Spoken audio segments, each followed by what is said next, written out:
Great. So hi everyone. Good afternoon. Hopefully more people will join us as we get started here, but let's get started so we can stay on time. Really grateful for everyone for coming. So my name is John Campbell. I'm the Director of Legal Recruitment for the New York City Law Department.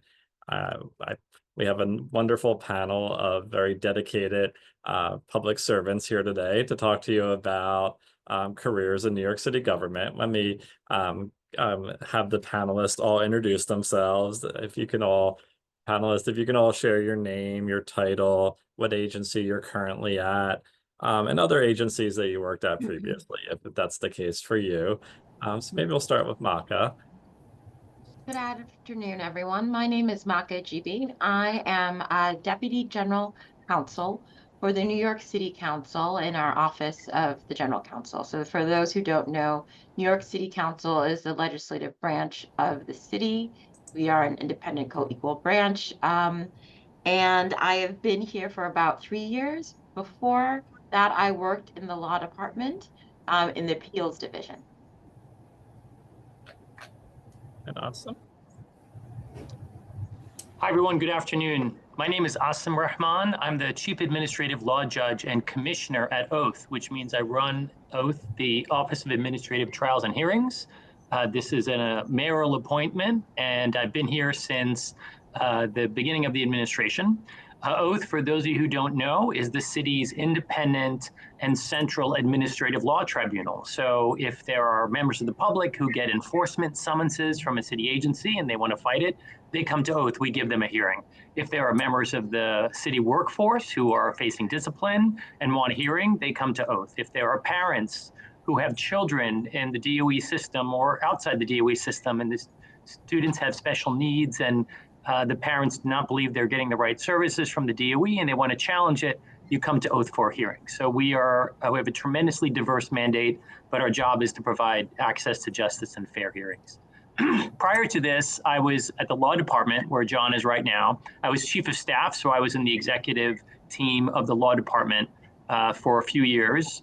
I was immediately prior to this position general counsel at the Department of Correction, and I started in city service 10 years ago as general counsel in DOI within the Office of the Inspector General for the NYPD. So I did 5 years doing oversight of the police department at DOI. Okay. Good afternoon, everyone. My name is Manju. I am an agency attorney with ACS, that's the Administration for Children's Services.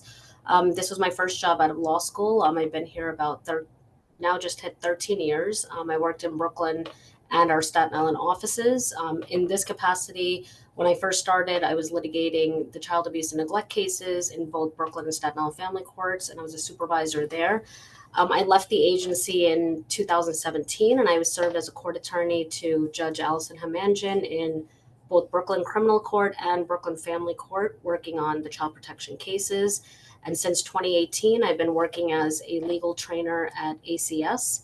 And essentially in this capacity, I'm training the brand new attorneys that start at our agency. Every attorney gets an extensive training with us before they start in each of these offices. So some of you may have heard of ACS, but briefly, this is the agency dedicated to serving children and families. There's a lot of services and all that ACS provides, but they provide child welfare. They do some work on juvenile justice. They provide early care education services.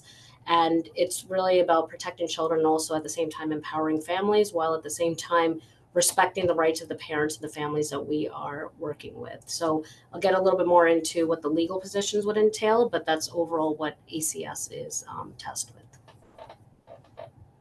Wonderful. So now if we could put up the poll, so you got a sense of who we are. We'd like to get a sense of who the audience is.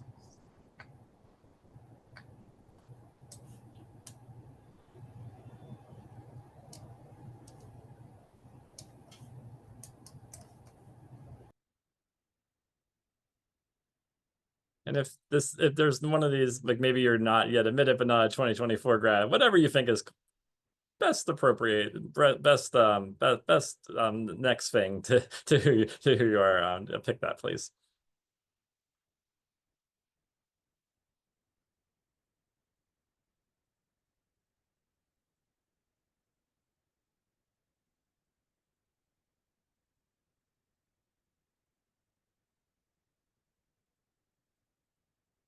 Do we have a number of responses? Okay, here we go. All right, so we got a nice diversity of attendees. So I'm glad we asked. We about a third are current law students, about a third are the other side of the spectrum. Attorneys admitted with more than 5 years of legal experience, and then 25% or less than 5 years, admitted attorneys with less than 5 years of legal experience. And 11% are 2024 grads who are not yet admitted. So a big group who are still in law school, good to know, but also a big group who are out of law school and are admitted attorneys. Okay, great. So there is a vast array of legal opportunities in New York City government. The city has about 300,000 employees. And no, that is not an exaggeration. That is the number. Our best guess is there's probably about 3,500 to 4,000 attorneys, not including assistant district attorneys in the city workforce. The law department has the CLE program. We are in constant contact with all the lawyers in city government who we provide CLE to. That was our latest number, about 3,500.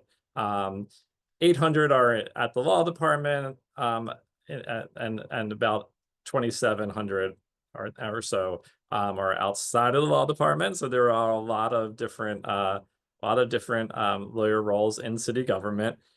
There are a lot of different city entities that make up city government. I think our best sense is there's probably about 85 to 100 different entities when you include mayoral agencies, when you include elected officials like the council, the comptroller, commissions, boards, even city-related not-for-profit corporations, authorities like the housing authority, just a lot of opportunities, of a vast array of different entities that make up city government.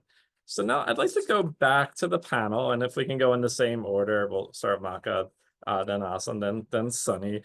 If you can just explain to us the range of attorney roles at your current and former agencies, including any litigation, adjudication, policy, legislative drafting, and transactional work. Actually, let me first start with the law department, just because I didn't really give an overview of the law department when we got started. And then I'll go to Maka. So at the law department, we have roughly 800 attorneys. 75% roughly are in the defending civil lawsuits. So our bread and butter divisions, our tort division, our labor and employment law division, our special federal litigation division that does civil rights cases. So 75%, the vast majority of our office, defending cases.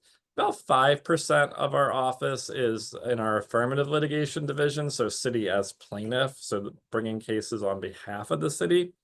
About 10% of the office is our family court division. So family court does two things: juvenile justice practice, which is a quasi-prosecutorial role for a youth under the age of 18, a softer process than adult criminal court that focuses on rehabilitation. That's the majority of our family court practice. A smaller piece is interstate child support practice. So that's about 90% of the office are in very heavy litigation roles, most defending lawsuits. I'd say the other 10% is a mix of our legal counsel division, which does advising on policy, drafts local legislation, does a lot in the rulemaking process. And we have some transactional divisions as well. We have a contracts and real estate department, a municipal finance, which does bonds for the city, and an economic development corporation department that works with the economic development corporation on developments for the city. So that's just an overview of the different areas of the law department. Let me now go to Maka. So I'll mention kind of what the council does broadly, and then that will help everyone kind of understand what legal roles there are. So there are 51 council members that represent every single district in the city, and the core function of the council is to come up with, propose, and pass local laws covering all aspects of city life. outside dining, use of plastic, regulating business like apps. And so that's a good chunk of the council's work. But council members also play a crucial role in land use decisions, thinking about the zoning map, which is really controls kind of what types of uses will we have in certain neighborhoods, residential, manufacturing, mixed use. They play a crucial role in making those decisions. And then a third big piece is the budget. They work with the mayor to craft how much of the city's budget will go to different things, education, housing. And so those are the three kind of biggest areas of work. And in each area of work, there are lawyers in the council that assist council members.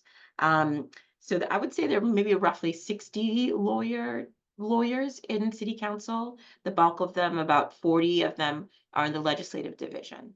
So those are the attorneys that work with council members on proposing legislation, drafting legislation, negotiating legislation. So a lot of our legislation is directives to mayoral agencies, NYPD, DOC. And so part of that process is interacting with the mayoral agencies to craft a piece of legislation that works for the agencies, that makes the most sense. There's a lot of interaction with outside groups, advocates, lobbying firms, members of the public. And so lawyers in the legislative division have multiple hats. They are drafters, putting to pieces of legislation. They're negotiators. They are also committee counsel. So a big part of the process of putting together legislation is hearing from the public. And so they play a role in convening committee meetings,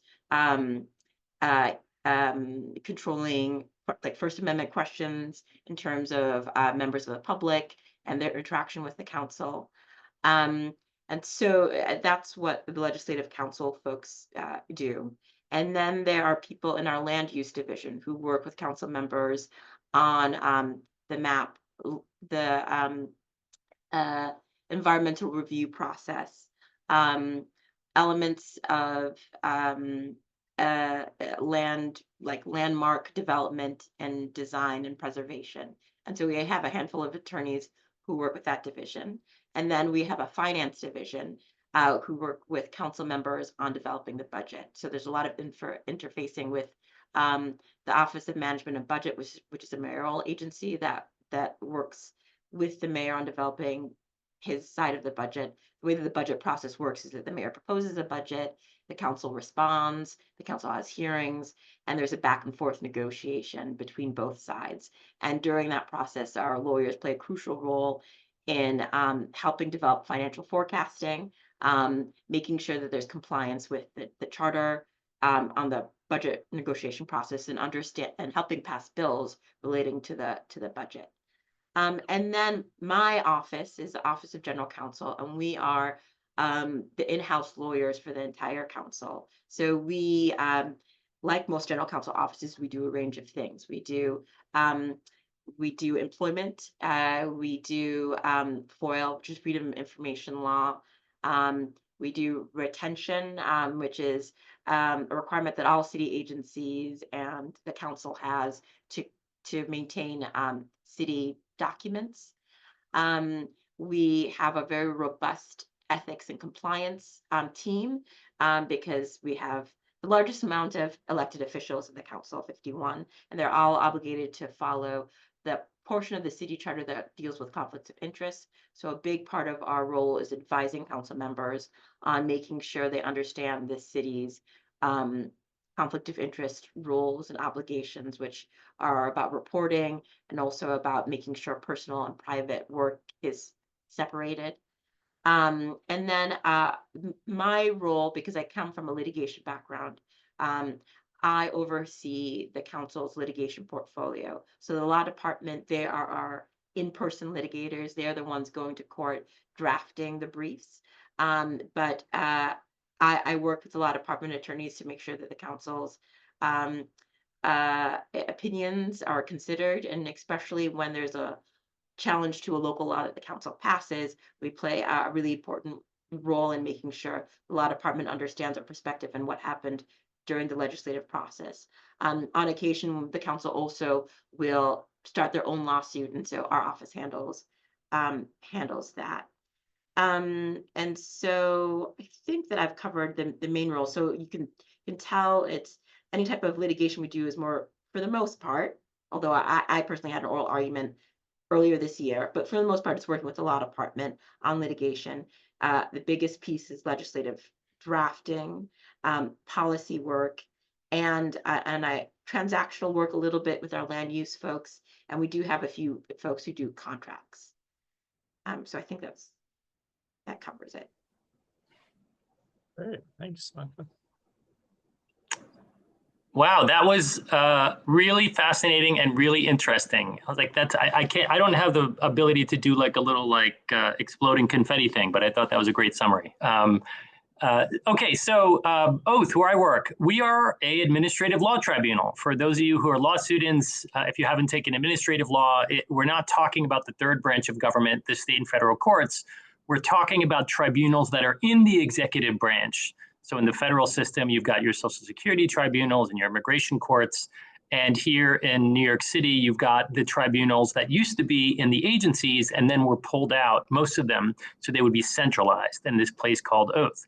So because we're a tribunal, most obviously attorneys that work here are in adjudicative capacities. That means we have administrative law judges, we have hearing officers, we have our special education hearing officers, and then we have judicial hearing officers who are not full-time employees, but who are attorneys in other walks of life. Maybe they have a small solo practice or a small firm or whatnot, and they want to spend a day or two a week sitting as a neutral. So we have opportunities for people to adjudicate cases, and they work on basically a part-time per session basis with Oath.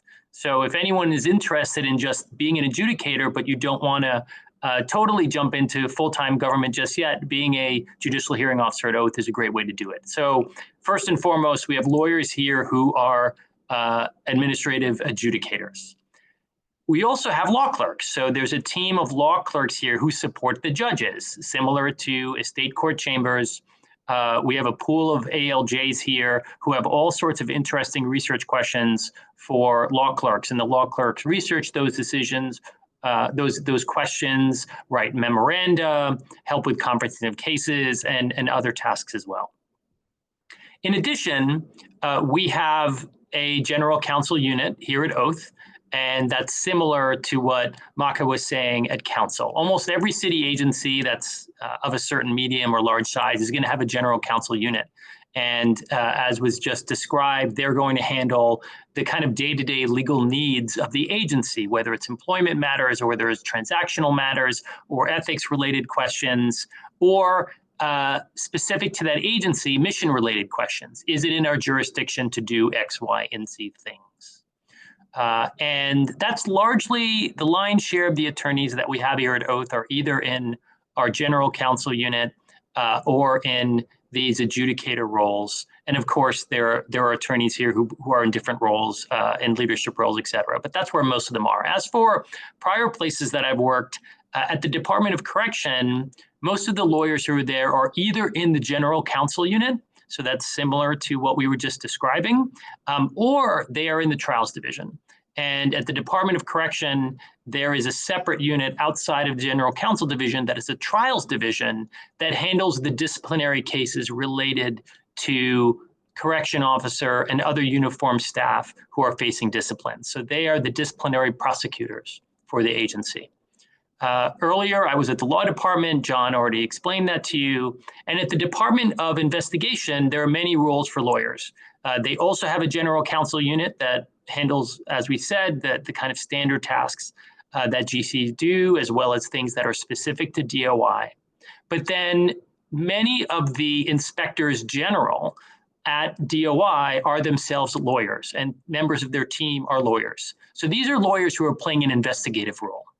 They are fulfilling the executive order that governs the work, EO 16, that governs the work of DOI, and they are playing a role with investigating waste, fraud, abuse, and policy-related actions taken by agencies. They are independent, much like Oath is, and the lawyers there are, again, in a investigative role where they will follow the facts, issue reports, make recommendations, if necessary, refer things for criminal prosecution.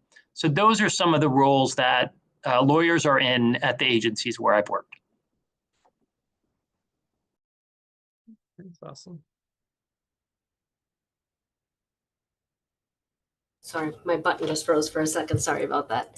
Okay, so ACS, I know I talked a little bit before when I gave my intro what ACS is. So the legal positions, the division, you could think of ACS as like the big umbrella. Underneath ACS, there's a lot of different divisions. So the biggest division under ACS is DCP, that's Division of Child Protection. That's comprised of all of our CPS, the Child Protective Specialist. The other division is FCLS. So there's many. I'm just going to talk right now really about DCP and FCLS. Family Court Legal Services is the division that I'm a part of. That makes up really the biggest chunk of our lawyers at the agency.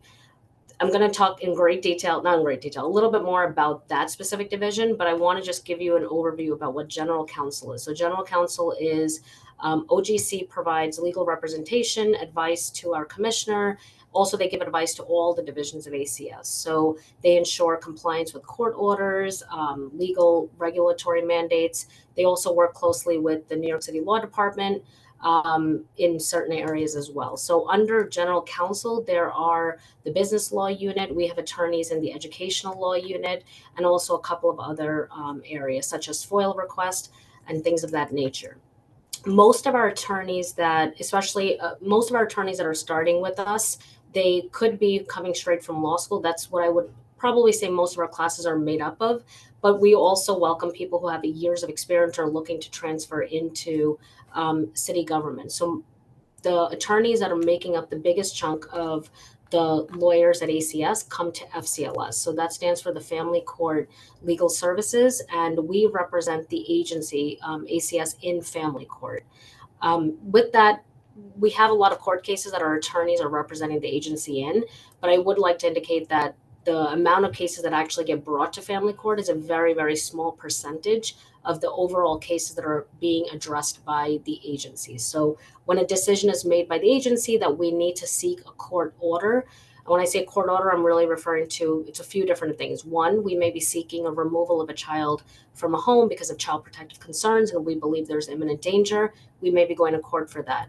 Or it could be we need to get an order of protection against either one or both of the parents. We're going to be going to court for that. The other thing is when we're not asking for removal, but we need an order for a parent to do certain services, such as anger management classes, batterers accountability, parenting, whatever it may be. If we want a parent to ever do anything and be compelled to do something, we have to bring it to court.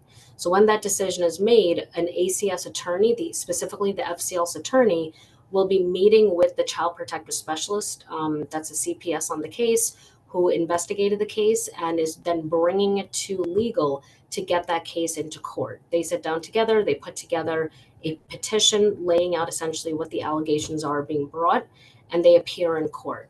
Those appearances can go on sometimes for several months, but an attorney is assigned on every single case that ACS determines that we need to go into court. They'll be representing the agency's position. They'll be providing an update on what has been happening since the last court date, what services have been provided, what the compliance has been, where we are in terms of if it was a removal, what else does a parent at this point need to do to have the child returned to their care, what is the expansion on visitation that's been happening. So any kind of update that's regarding the parents, their services, visitation, that's the attorney's role to provide that information to the family court judge. We have an office in every single borough. So we have one FCLS office in every borough. So if you want to come here, you would be essentially giving which location you would want to be working in. And that is the borough that you would be working in, that particular family court. In the role of an FCLS, within the role of the FCLS attorney, we have a huge emphasis on we have to be able to work with the people around us, right? And particularly our partners in family court, beyond just the judge, but also the parents, the attorneys that are representing the parents, the attorneys that are representing children. These are separate attorneys in the courtroom. So really being able to work with those people.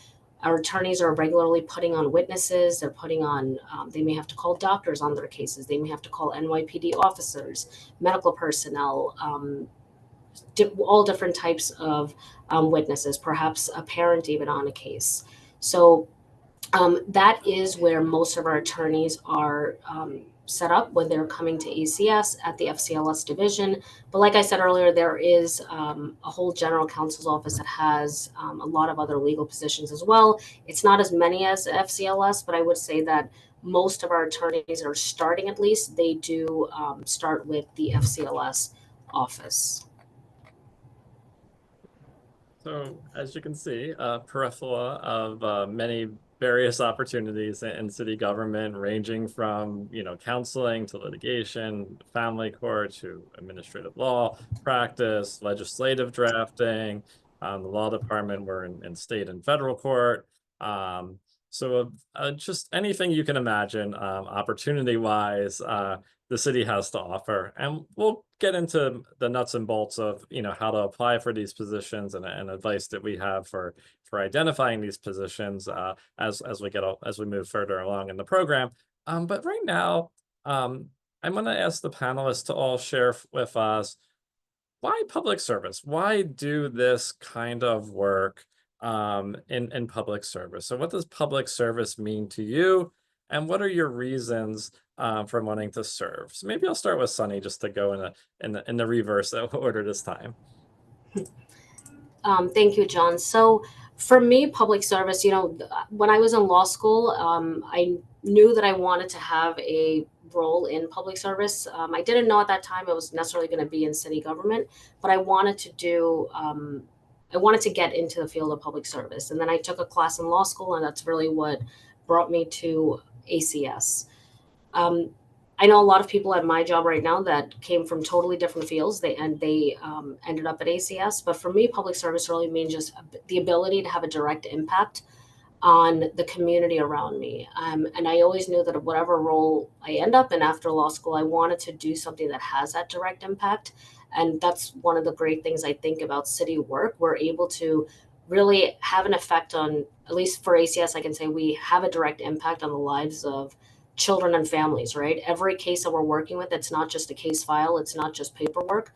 There are real people behind on those files, right? That's an actual family, those are real children, right? So whatever we're doing on every case, it's really keeping that in mind. When we're standing in the courtroom, that's a family right next to us, right? So working in that thought process always, that I knew that's where I wanted to be, and seeing an outcome at the end of that case when we're able to send a child home after a separation for a certain amount of time, to me, that's a win. That means we've achieved the goals that we needed to on that case, and a child can safely go back home.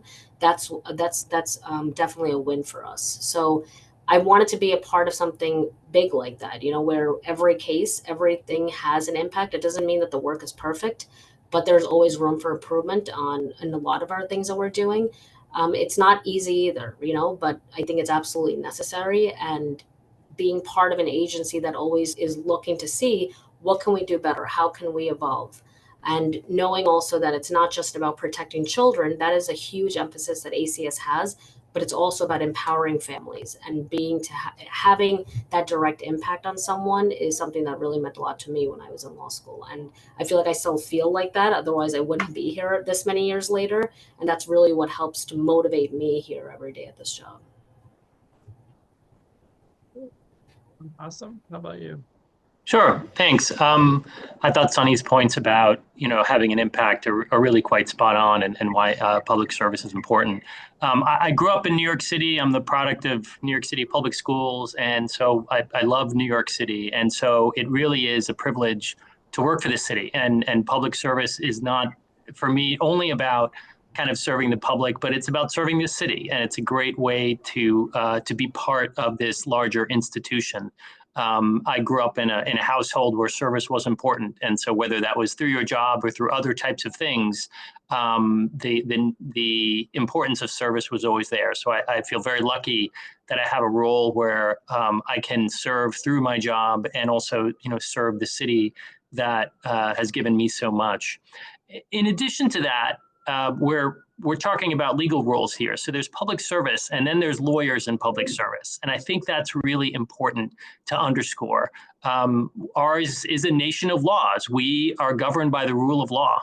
And an important part of the rule of law is the integrity of our institutions, our government institutions and our legal institutions. And so when you're a lawyer in city government, you are playing a role in helping to uphold the integrity of our institutions, helping to promote the rule of law. You may not think about that every day, but when you take a step back and look what you're doing, you see how you play a role in that. And you're hearing from Sunny, and an important part of the rule of law is kind of protecting the weakest among us, and that's what's happening over at ACS. You're hearing from Maka, and she's talking about the third branch of government in city government, the legislative branch that plays an important role in passing laws and being a check on the executive. So, and at the courts, we are here to make sure that everyone has a fair chance and can challenge government.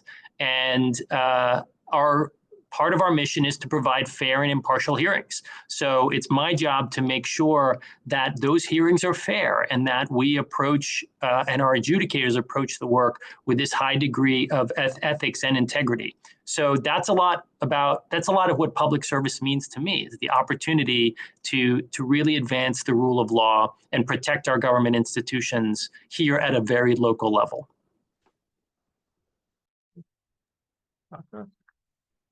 I have a lot of similar thoughts as both Sunny and both the desire to help my members of the community and think about institutions. I think that's ultimately what drew me to be a government lawyer.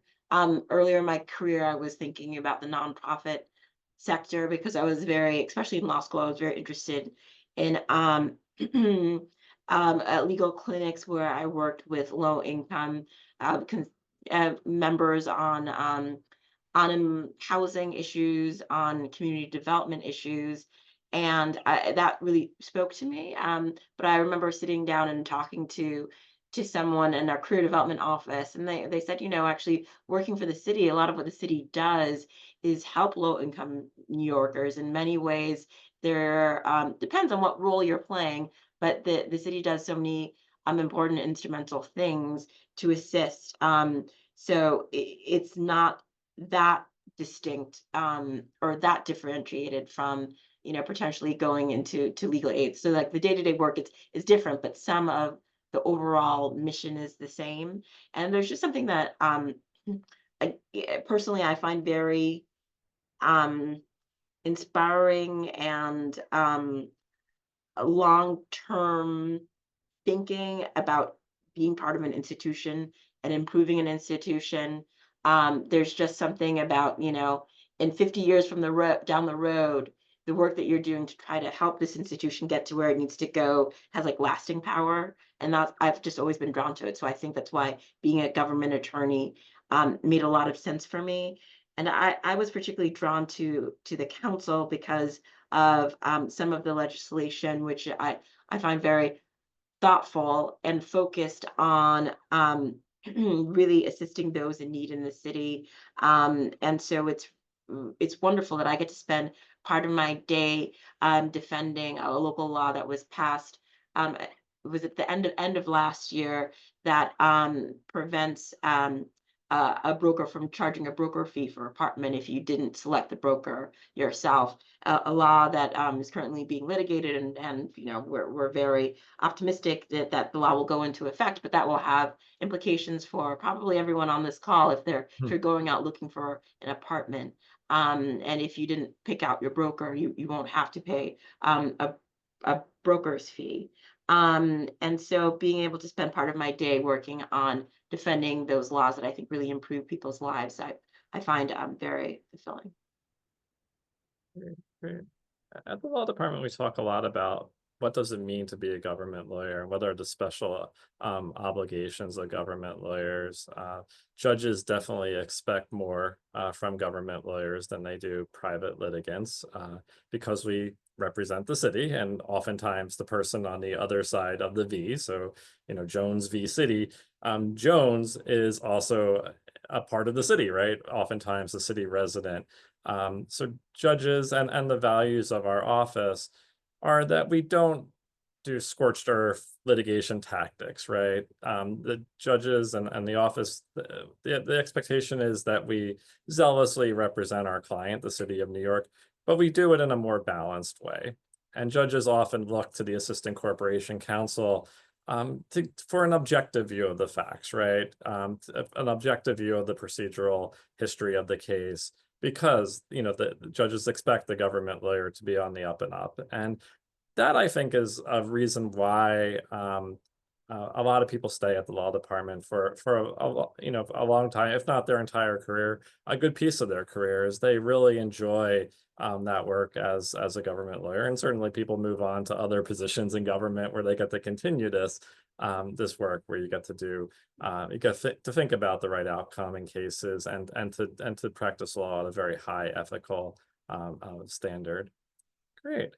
Let's go now to I'm going to throw this question to Asim about what advice do you have for about the third of our audience who are students, and maybe even more than a third, who are the young professionals who are interested in working for New York City government early in their legal career?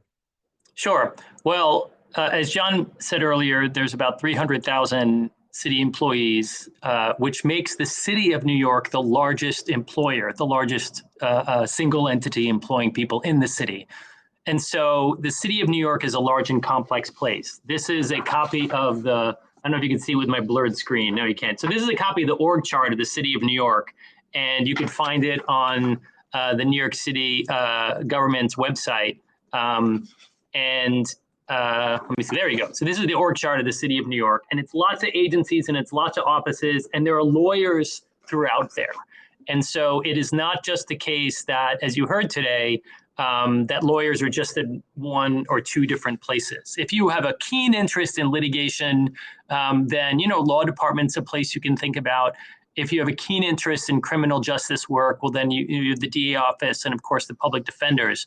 But outside of that, there are lawyers everywhere doing interesting things, as you just heard. So my advice to you is learn about the different city offices. Take a walk through the org chart and see, are there any particular offices that seem interesting to you? Like, I want to learn more about, I'm into environmental issues, so I want to take a deeper look at Department of Environmental Protection, and the list goes on and on. And so get to know the city. And so one way to do that is through reading. And another way to do that is by getting out there. Go to events hosted by the bar associations that have to do with city government. Go attend the monthly breakfasts at New York Law School, the City Law Breakfast, where they always bring a speaker from a different agency to talk about the topic of the day. These are great places where you can just have casual conversations with folks. And I'm sure people would be really interested in talking to a junior attorney or a law student just to talk about what they do. The best thing you could do right now is just to learn by asking people, what do you do? Where do you work? What do you like about it?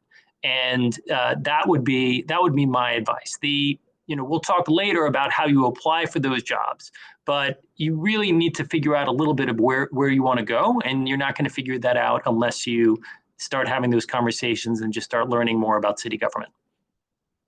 Yeah.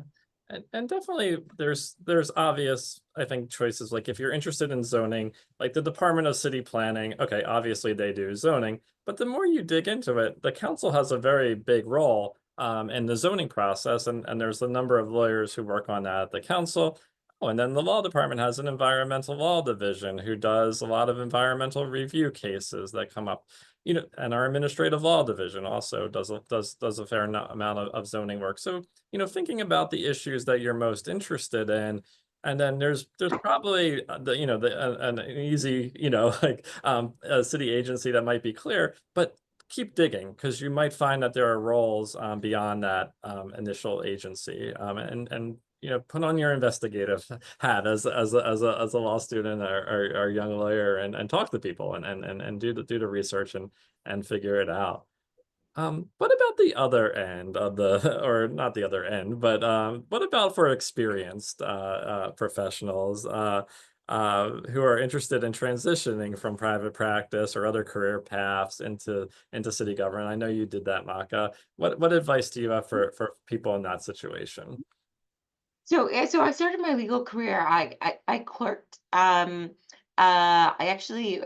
focused on international law when I was in law school. So I clerked for a judge in the Constitutional Court of South Africa, and then I was in the private sector at a large law firm doing international arbitration for a few years. And then I moved abroad because my husband worked for the UN. And then when I was coming back to New York, I was thinking about whether to stay kind of in the international law realm or do something different. And so I spent a lot of time with self reflection, and that's the biggest piece of advice I have for experienced attorneys, because after you have a few years under your belt, you should probably know what your strengths are and what you really enjoy, and making the switch in a way that's really satisfactory to your overall career growth and development, I think requires like some really deep self-reflection. And I thought through maybe 6 different categories of things to think about. I'm sure there are more, but I think it's really helpful to break it down to this level of detail. So one is, think about like, how do you like the output of your work? Are you really interested in writing long legal briefs on legal issues? Or are you someone who really likes getting into the weeds about fact development or standing up and making an argument? Or is your ideal work product like a conversation with a client, or an email memo? A lot of these things are actually dictate, like, if you're someone who loves to sit down and get really into the weeds about legal issues, I was very interested in that, and that's what made me gravitate to the appeals division of the law department, because 90% of the work was sitting down, you and your computer. Um, you're not doing any fact development. You get the record. You don't develop it beyond that, and you sit down and you put together um, the basic output is about 2 like 40-page briefs a month, and then like oral arguments. And so if you love that, then that's a perfect job for you. But if you're someone who needs a lot more stimulation, fast-paced work, it's not a good fit. Second, I would also think about who you want your client to be, because it really it does change the nature of your work. So when I was at the law department, when I was both at the law department and in private practice, my client was usually another attorney. So when I was in private practice, it was a GC of a large corporation. When I was in the law department, the client was the GC of like a city agency.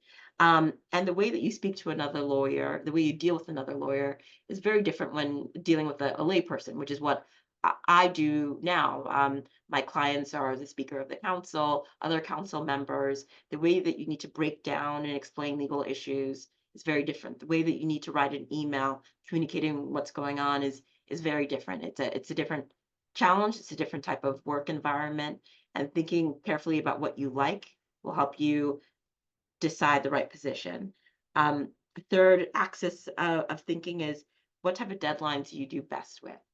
Court deadlines, fast pace, dictated by someone else? Or do you like to sit down and work on longer projects?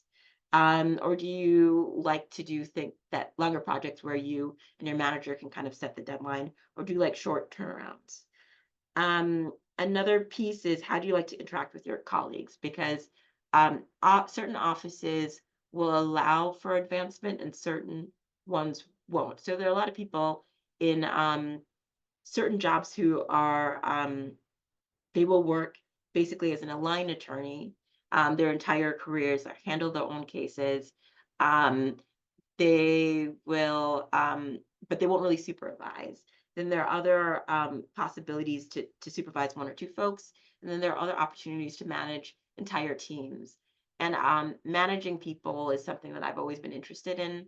And so thinking about, like, will this job allow you to develop those management tools is also part of the thought process. And that's the main reason why I left the law department. The appeals division, the work was very interesting, but there was not much room to manage others and to manage a big team.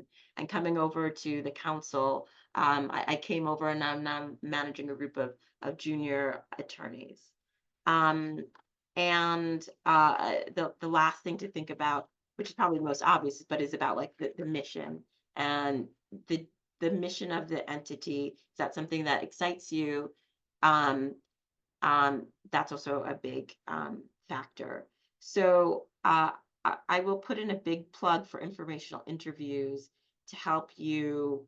You you need to do your own self-reflection, but the informational interviews will allow you to understand the posting and what it really means for all of those different categories. And so people, I did a lot of informational interviews through friends. I ended up at the law department because a friend of mine worked in one of the divisions, and I sat down with him, and he introduced me to different divisions. He actually didn't work in the appeals division, but introduced me to folks, and I sat down with some in the appeals division, and I understood the work that they did, but also from your law school, from also cold calling. People are often very eager to sit with someone who takes the time to email them and say, hey, your job looks really interesting. Would you have 10 minutes for a phone call? Most of the time, someone's going to say, yes, I can find 10 minutes to tell you about what I do. And when you have that call, some question I would really encourage you to ask first is what does your day-to-day look like? And then also, what's the best and worst part of your job? Because that's actually really telling when you ask someone what the worst part is. That's useful information. And oftentimes you're like, well, that doesn't sound bad to me. But do ask that question, because that's usually kind of some of the best information someone will give you during informational interviews.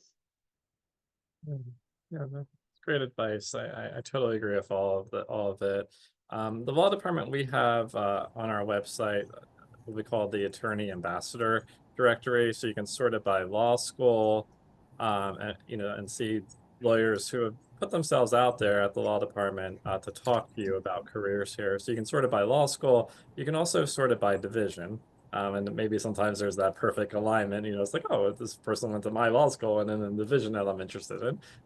Or you can, it doesn't matter. You don't have to go to that law school to reach out to that person.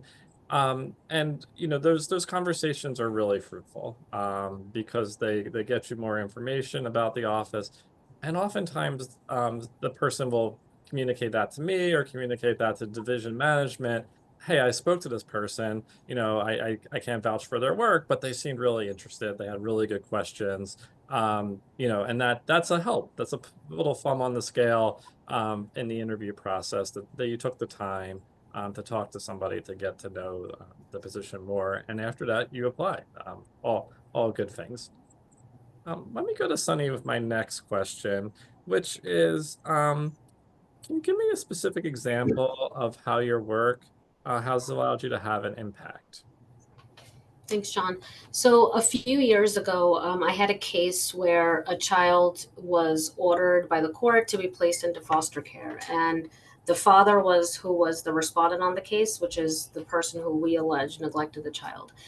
Some time passed, and after some time, the agency's position, ACS's position, was to return that child back home to the parent. And when I got on the record for that case, I mentioned, before I said what our position is, I mentioned all of the great progress that the father made on that case to get to that point since the filing, like completing services, he's visiting with the child, those visits were going well. I made a pretty robust record for that. I could have just gotten up there and just said, like, Judge, our position is to send this child home, but I really wanted the father to hear all of those things in terms of the progress he made. And ultimately, the court ordered that the child go back home to the parent that day. So after the appearance, what really stuck out to me that kind of has stuck with me since then is the father turned over to me and he shook my hand and he said thank you, and I was kind of not surprised, but I was like taken aback a bit. And I told him, I was like, well, you don't have to say thanks. You did this, like he's the one that made all the progress to get to that point. And it just made me realize that we hold as government attorneys a lot of power in the courtroom, and our words really matter.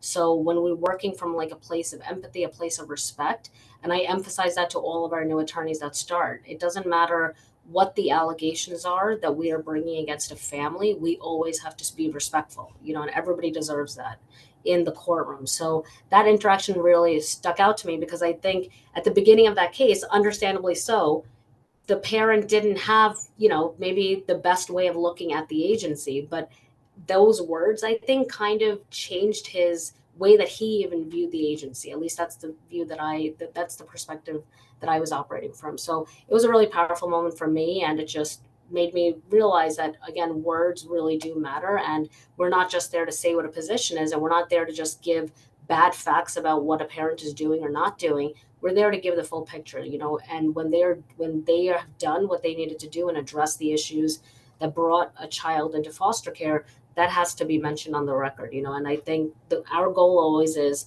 if a child is in foster care, it's to get that child back to that parent quickly as possible and when it's safe to do so.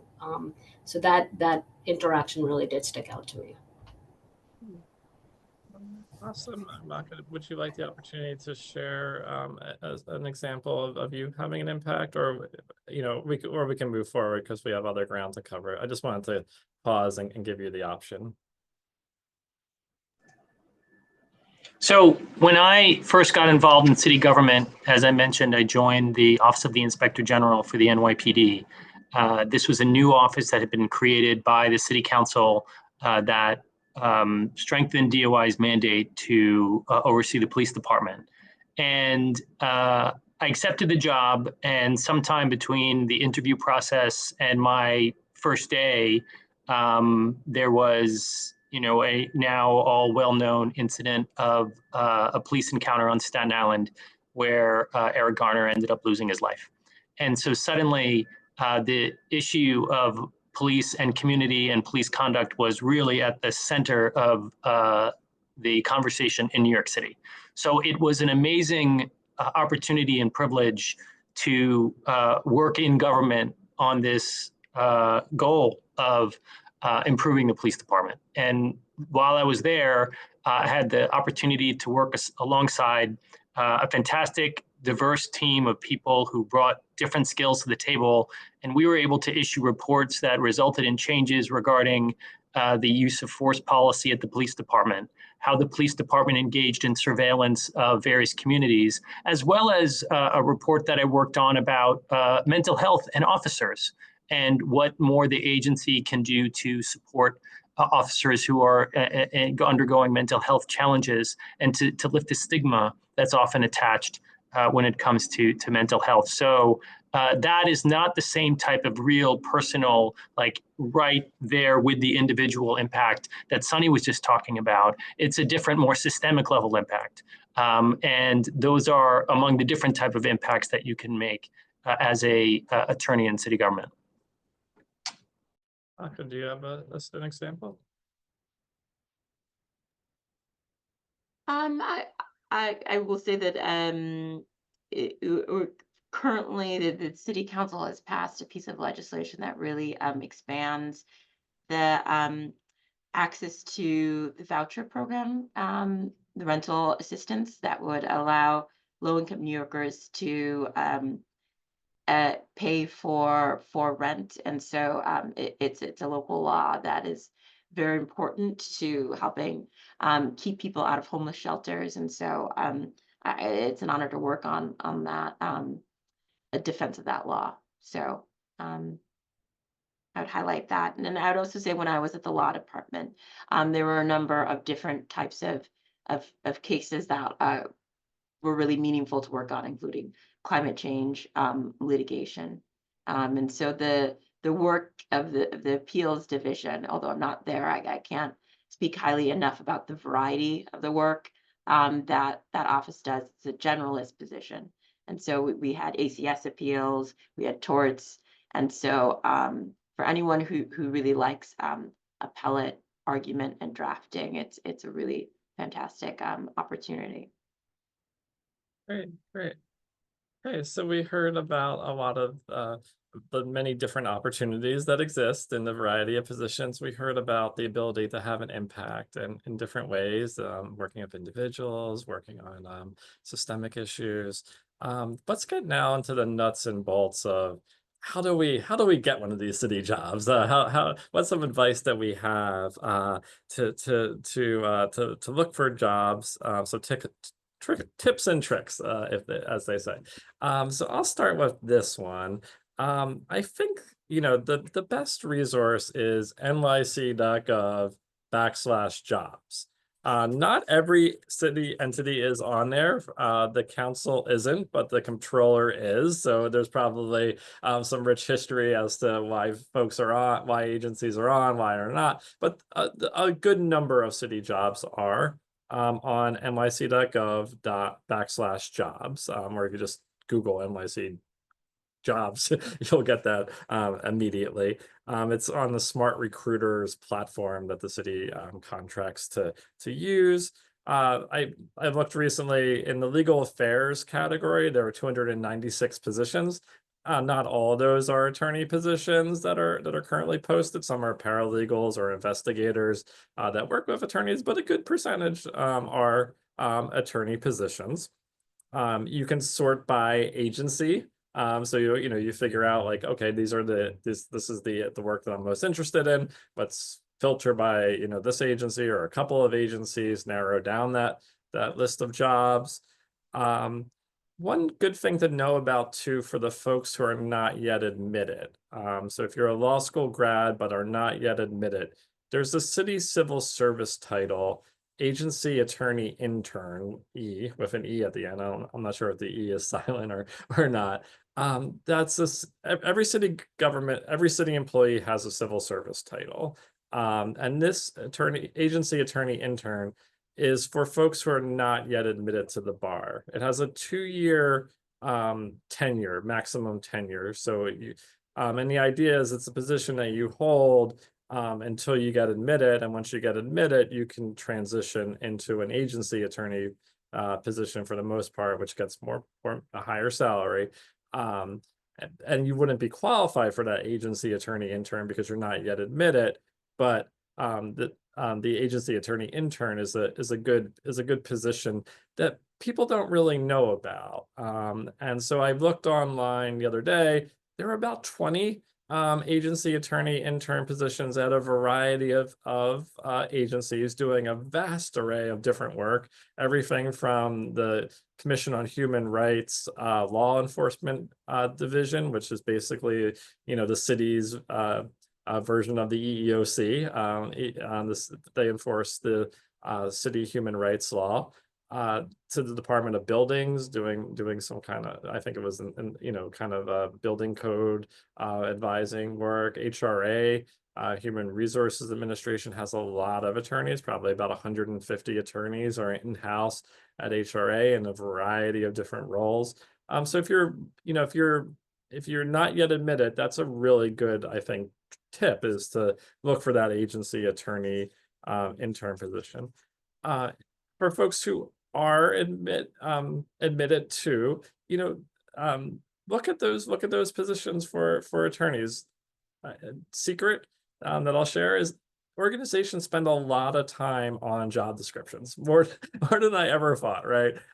It's not just boilerplate that we put up there. Like, we really go to the visions, go to the people who will be working with the person who will be hired, to get a really clear sense of what the role is and what the skills are. So study those. It's really important information about the role, about what they're looking for to fill the role.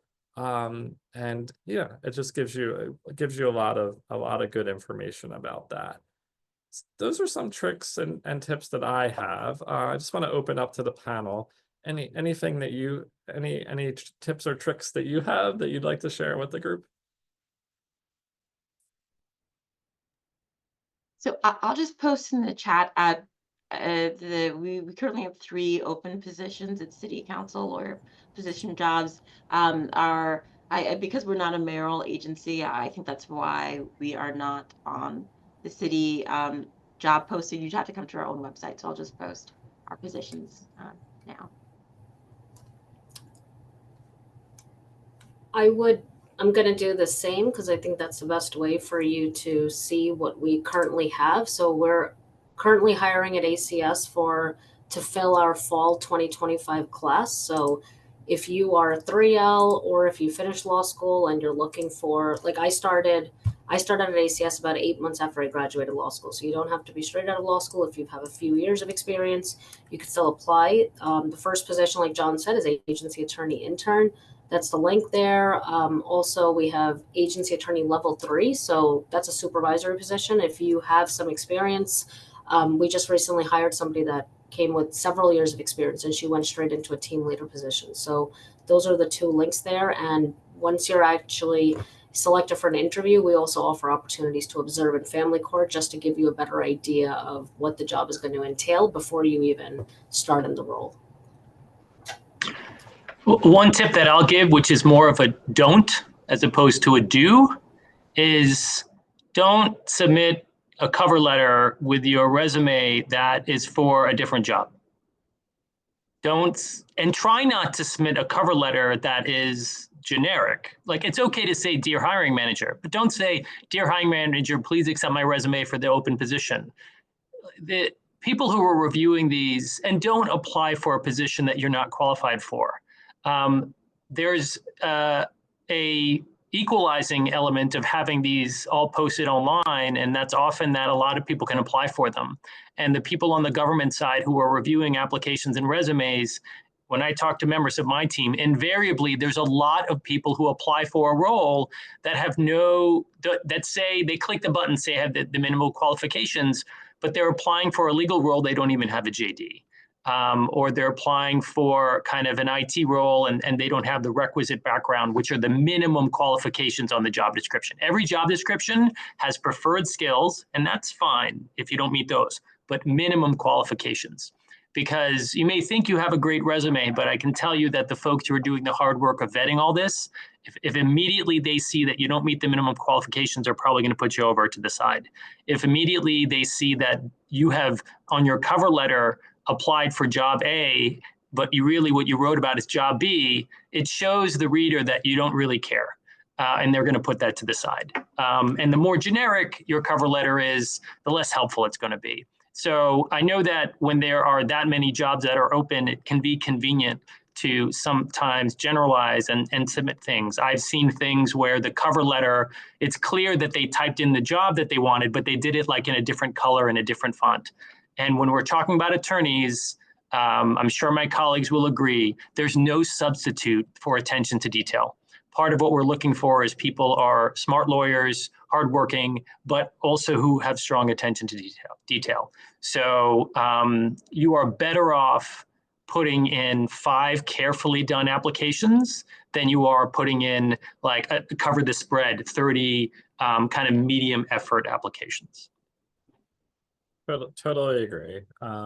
I'd say to make sure it's clear in the cover letter what position you're applying to, because we have and most city entities have a number of positions open at the same time. So making that really clear, I'm applying for the position in the land use division of the city council that I've heard about from your website or wherever you found out about it. Very helpful for us. Yes, and I definitely agree with a cover letter that's specific for the job that you're applying for. And as recruitment director, I find the cover letters really helpful in the process of selecting who we're going to interview. And answering for me the why questions. Why do you want this job? What motivates you to do public service? What are the skills that you would bring to this role? By the time I get to folks, I do one of the final interviews for the law department. By the time I get to the folks, they've had a couple rounds of interviews. So I have those interview evaluations. Someone's looked at their writing samples. Someone's checked their references. I have my own interview to go off of. the cover letters are less important at that phase. I rarely at my interview phase look at someone's cover letter, to be honest with you. But to get in the door, it's really, really important. I'm seeing now with AI, we're starting to see some cover letters that we strongly suspect were created by AI with AI.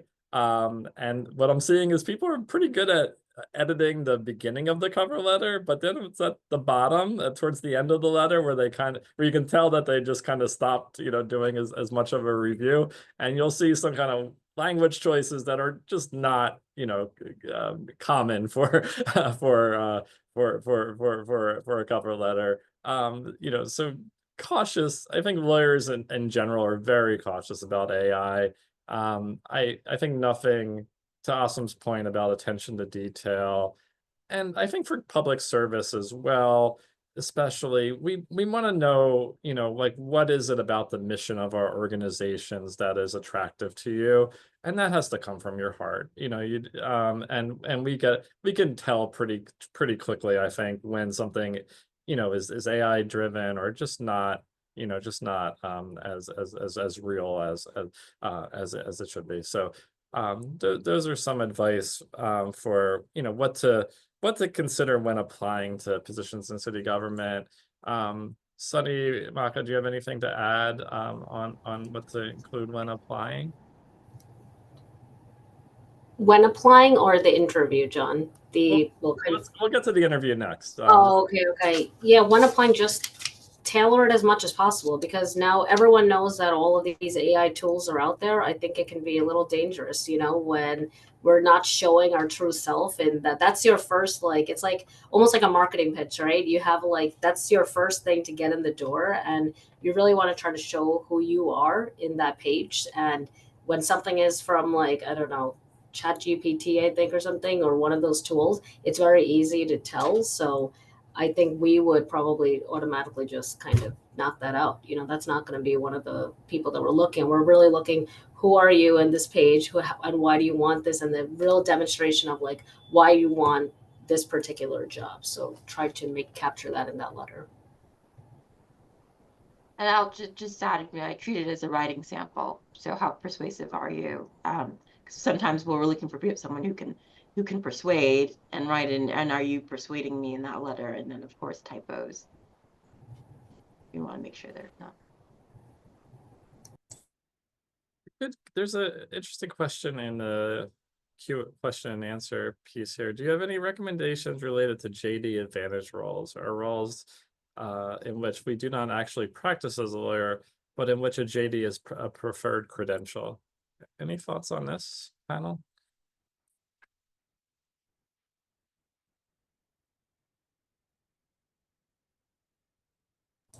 I mean, I think one thing to consider is, what in that what are you interested in doing that may not be in the JD preferred role?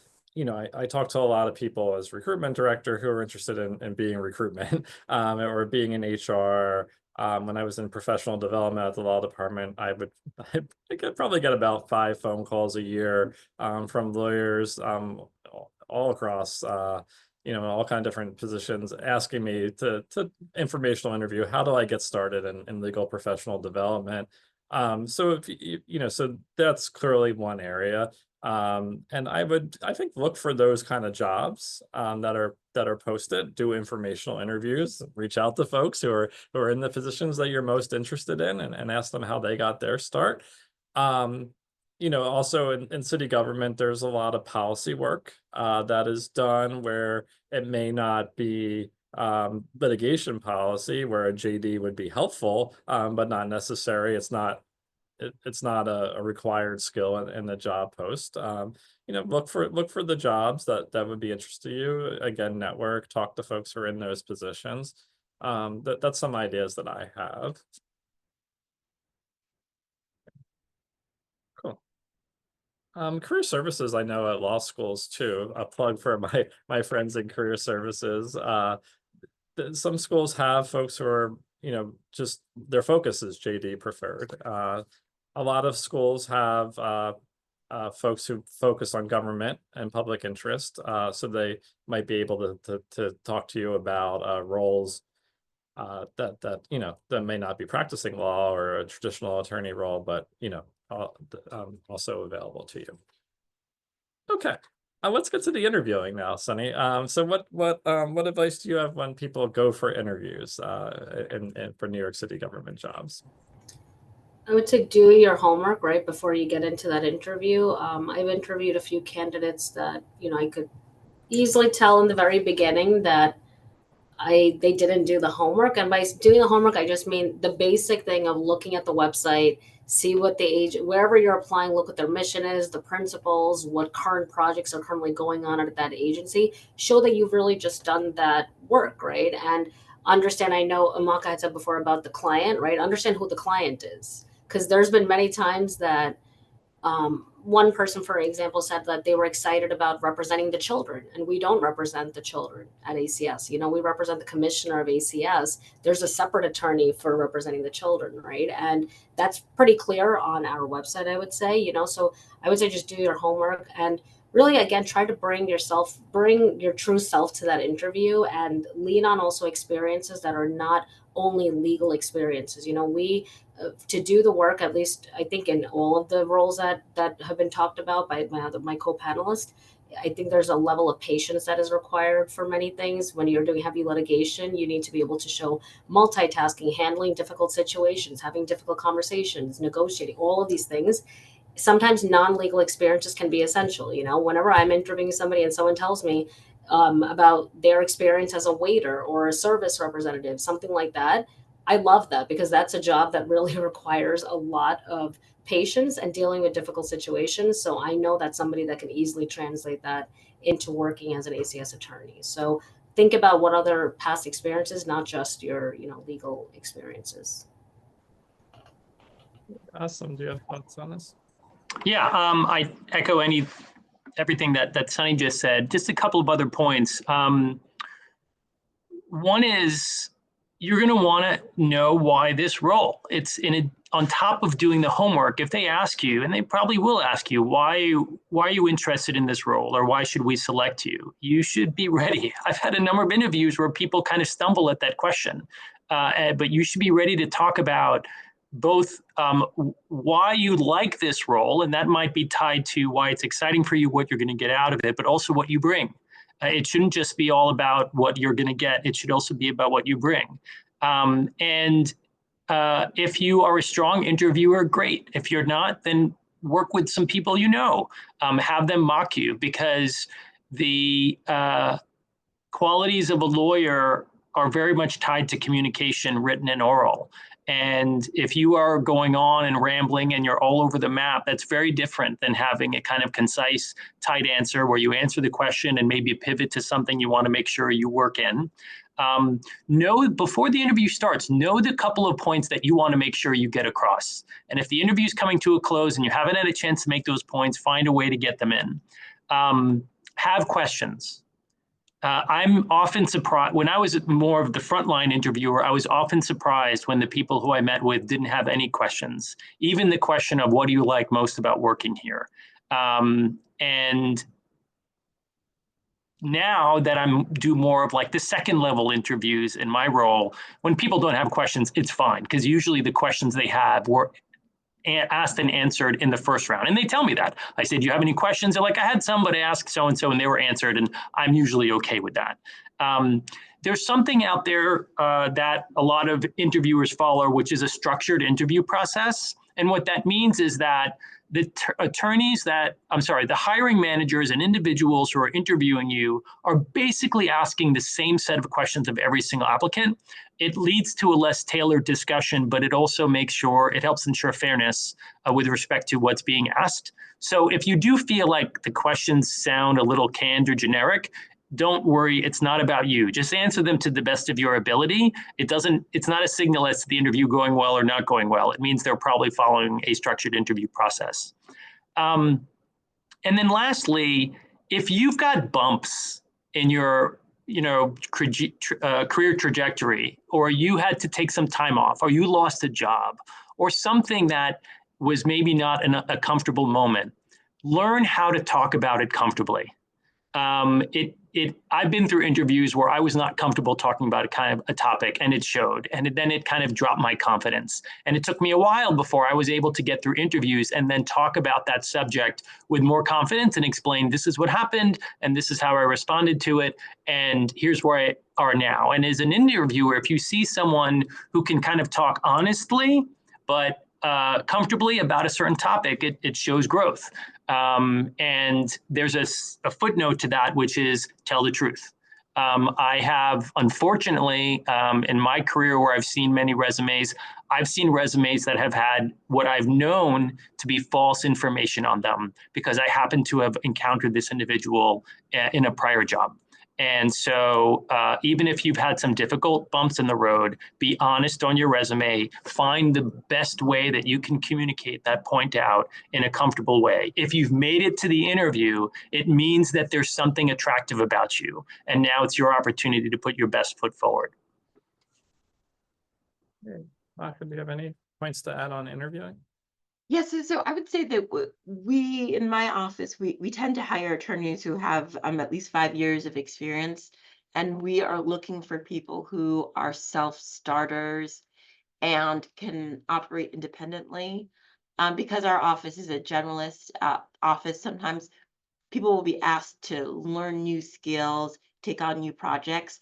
And so something I'm always looking for are people with good upward management skills. If you haven't heard that term before, just Google it.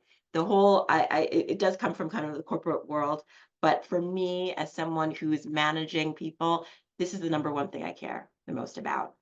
Someone, the idea is basically, if you are able to work proactively with your direct supervisor and have the communication and social awareness skills to help anticipate the next step.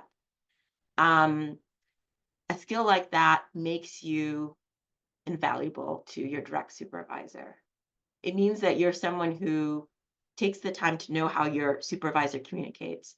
Are they really great at their emails? Or if I need to get their attention, do I need to text them? Do they prefer if I swing by, or do they prefer a detailed email? Once you're in the job, you learn how your direct supervisor works. You learn their weaknesses, you learn their strengths, and you're able to understand where you can jump in to move the ball along. And I don't really know how people develop these skills. Honestly, I can't tell you. Sometimes I can't explain exactly how you can develop it. But once you see it in a supervisee, that's a person who you're going to want to promote, take to the next step, because they make your life so much easier, because they have the drive and the skill to just keep things rolling. So that's the number one thing I'm looking for during interviews. And so it's usually communicated by like I'll ask them about their ability to innovate and their ability to communicate. And I want concrete examples showing that they can that they've developed projects, that they've kind of taken the initiative. And I usually ask for like concrete examples. So that doesn't apply to every like lawyer job, but certainly as you go higher up in your career, and any job that requires kind of being a project manager, those type of skills are really important to be able to communicate in an interview. Great. And Sunny, can you share with us some of the career benefits of working in city government? Yes, for sure. So, and I also want to say I'm like taking notes as my co-panelists are talking, because you guys are saying some really insightful things that I definitely want to like convey to other colleagues. So, career benefits. So first, there's two types of benefits I like to think of. Like we have the pension, we have the 401k. The biggest thing to me that's recently impacted me is the public service loan forgiveness. Typically after 10 years of working for a qualifying employer, you may qualify for loan forgiveness. Mine were forgiven about 2 years ago, and it really did change my life. It was well over $200,000 that was forgiven. So that is something that if you're interested in that, I would look to see if your employer qualifies. I want to say most city agencies do, but that's something you want to do the homework on that, just to make sure if you are leaving law school with a significant amount of loans, to see if your employer is a qualifying employer, and you can start putting into that at the very beginning of your career. So I also said like the pension and the 401k as well. The other career benefits that I would say with working in city government, and I'm really speaking, I know about a couple of other agencies and their protocols and training, but for us at ACS, when you first start, you get an extensive classroom training at our central office. That's about 6 weeks of training. And within that, it's really just learning the foundation, the basics of what family court is, what the Family Court Act is. And we teach in a way that we don't assume that you have any prior knowledge of this. So we teach it at a very basic level. You also, within that 6-week training, you get 1 or 2 observation days in the family court that you're actually going to be assigned to on a weekly basis. The training doesn't end there. With city government, I think there's a lot of focus on training and development. As you progress here and you get more advanced in the work, you're going to get coming back for trainings pretty much every couple of months. You will have several trainings available that you can attend on higher level topics, such as putting on expert witnesses, putting on medical testimony, things of that nature. I had a few friends that when I graduated from law school, they went on to the private sector. And I remember talking to them years ago about what they're doing, and I was telling them what I'm doing, they were really shocked that I was already in court, putting on witnesses. By my first 6 months, I had put multiple witnesses on the stand, whether it's an officer, a doctor, several CPS, even a parent. And I did that in a very short amount of time of being here. I think that's one of the greatest things about working for the city. They're not sending in the senior partner on a case, they're sending you, the brand new attorney. That being said, it's with extensive supervision, right? So you're going to have a supervisor with you at every single court appearance for a significant amount of time. You're assigned to a team. You get a lot of support there. You'll have one-on-ones with them, but there's going to be somebody always with you. That can seem a little scary. I was a little scared when I first started here, and I know other attorneys that started and felt like they couldn't be in court litigating to that extent. And now I speak to them a few months out, and they're like, oh yeah, I had 2 trials last week. And they say like it's, just very used to it, and just being in front of a judge and working on those communication skills. So there's also a lot of room for growth. I would say at our agency, several of our attorneys are now move on to become supervisors and getting into that mentoring role. So those are really the pluses that I would say, the career benefits of working in city government. Great, thank you. So I want to leave some time for questions at the end. So I'd like to get to the last question for the panelists, which is we'll go around and share, each panelist will share a departing piece of advice with the audience. So Maka, can I start with you, please? Well, I would say if it's financially possible for you, take some time between jobs. It allows you to refresh and enter the new position focused and energized. And it's often hard once you're in any type of career to take a break. And so those moments, if you can, you should do it for yourself. Awesome. If you are thinking of transitioning into city government, or starting in city government, and you're not really sure where you want to go, come up with a plan and make it like exercise. Once a week, I'm going to have a new phone call with someone, or once every 2 weeks, and come up with a plan so that you force yourself to go out and either go to a new event or cold call someone, so that you get into a rhythm, and that'll help you gather that information you need to figure out where you might want to head next. But make it a discipline. Great. And Sunny? I would just say whatever role that you're choosing or that you decide to go with, you want to show up with integrity, especially in the city government.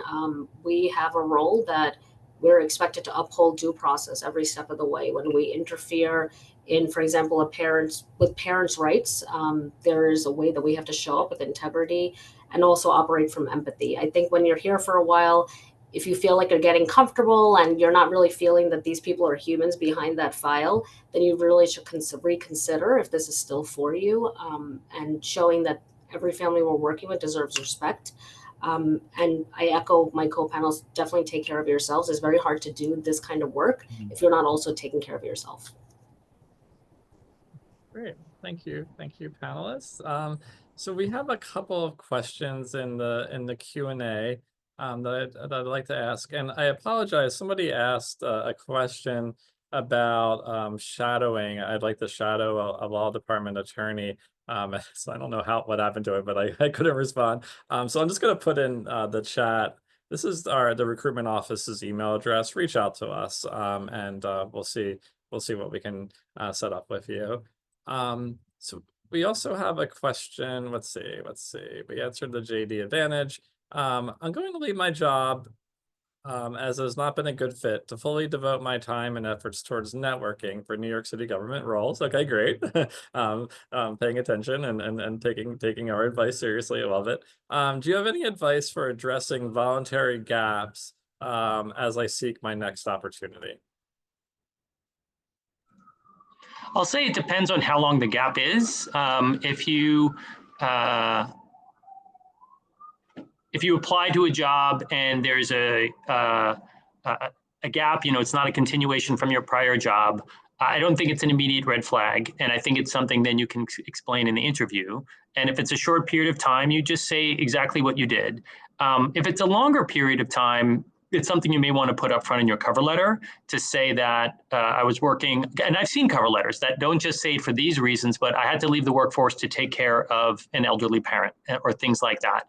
And if, a simple sentence like that, if you think it's a judgment call, but how long is it before it becomes a question mark? And, do you feel like someone might suspect that you were, terminated from a job? But sometimes people are let go because of a company's downsizing or whatnot.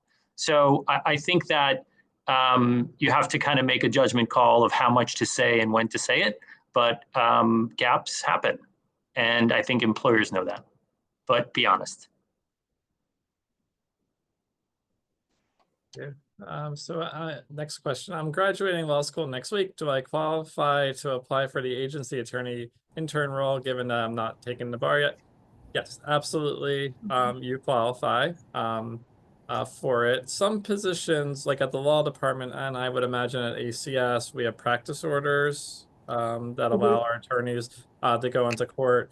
So the practice orders require law school grads to sit for the first available uniform bar exam and after law school graduation, which is July, and to take if you don't pass the MPRE and the New York law exam during law school, that you sit for the first available of those after law school graduation. So as long as you are sitting for these exams, more important that you sit for them, honestly, than you pass them for the agency attorney intern and for the law department's entry class and ACS's agency attorney interns, I would imagine.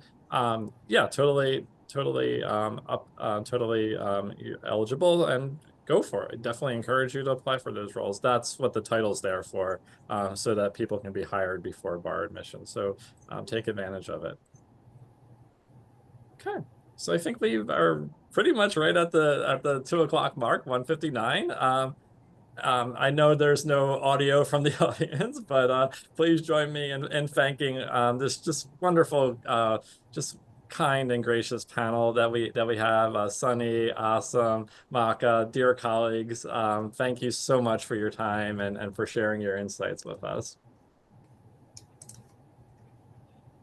Thank you very much. Good luck, everyone. Yes, good luck. Thank you. Good luck. Okay.